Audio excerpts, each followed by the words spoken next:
It's not an uncommon situation for a patient to present with broken or damaged restorations. Regardless of the cause, there are many occasions where intraoral repair can be a useful procedure.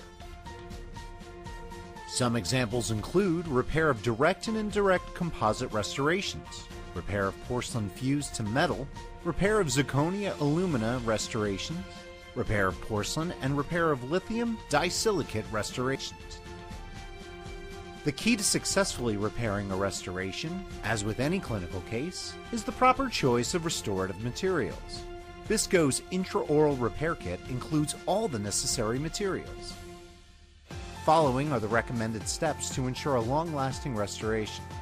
To begin, BISCO always recommends the use of a rubber dam.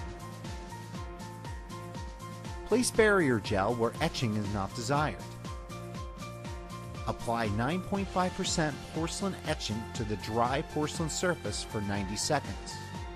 Suction the porcelain etchant, then rinse thoroughly. Air dry and avoid contact with the patient's soft tissue. Then apply porcelain primer to the etched porcelain surface and allow to dwell for 30 seconds.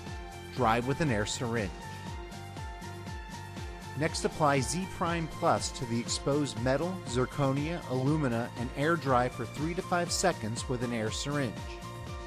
If metal masking is required, apply a thin coat of opaquer only to the metal surface, and allow to self-cure or light cure. Apply a thin layer of porcelain bonding resin to the repair site.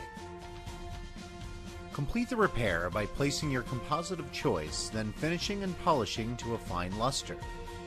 BISCO recommends the Elite Composite system for superior results.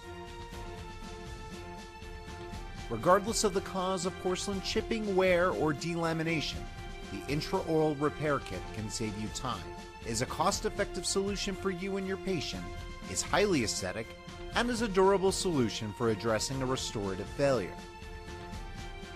Call our technical specialists for all your restorative needs and to discover how BISCO can be a valuable partner to your dental practice.